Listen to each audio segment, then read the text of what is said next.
Article analysis: fear of missing out. The article by Przybylski investigates the concept of fear of missing out, FOMO, and aims to understand this phenomenon in detail. The authors introduce the article topic by clarifying that social media provides numerous opportunities for engaging in social activities, but a range of factors limited, which can lead to the FOMO. A psychological needs perspective and self-determination theory were applied as the background to support the hypotheses.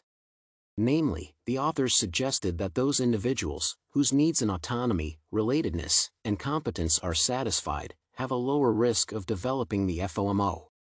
Another hypothesis was that people with overall well-being and life satisfaction would also have lower risks. In addition, social media was assumed to be closely linked to the concept of the fear of missing out. The previous research was briefly noted to identify the need for more detailed studies. To examine the above hypotheses, the authors conducted 3 studies within one article. The first study aimed to develop a self-report instrument to measure FOMO in participants, who were recruited based on a data-driven approach. The sample size included 1,013 persons, which can be considered appropriate in terms of this correlational study. The variables included the attitudes of participants to a list of the offered statements to assess their level of FOMO. To investigate the collected data, the authors referred to a principal components analysis. The second study focused on exploring FOMO in society based on such variables as demographics, social media engagement, and individual differences. The 150,000-person panel of Great Britain's Harris poll was used to provide online interviews with 2079 participants, which is sufficient to represent the nation.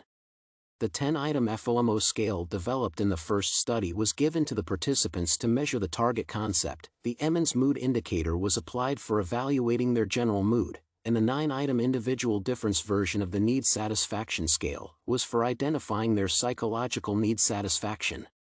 The hierarchical regression model was the tool for analyzing all the gathered information.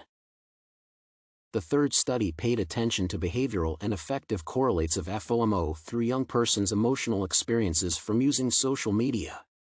87 undergraduate students were recruited, while the variables were Facebook engagement, distracted learning, and ambivalent emotional experiences. The statistical regression analysis allowed the authors to receive credible results and calculate the correlation between the mentioned variables. The findings are clearly described by the authors, who developed the first tool for measuring FOMO, which demonstrated optimal internal consistency. It was discovered that young people, especially males, are more likely to have FOMO being engaged in social media.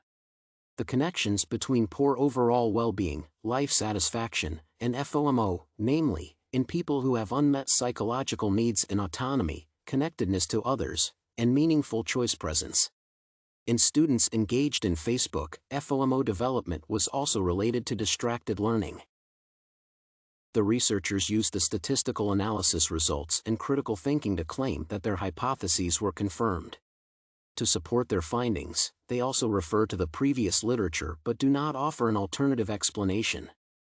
The limitations of this study include data collected from the survey only and a lack of a focus on the contexts of the participants. While the notes about the validity and reliability of the study are not provided by the authors explicitly, it is still possible to conclude that it is of high quality. The authors clearly defined the key terms, explained the research procedures, and presented the data obtained and analyzed. They understand that the phenomenon of FOMO is new and unexplored, which opens new opportunities for a better understanding of the behaviors and attitudes of social media users.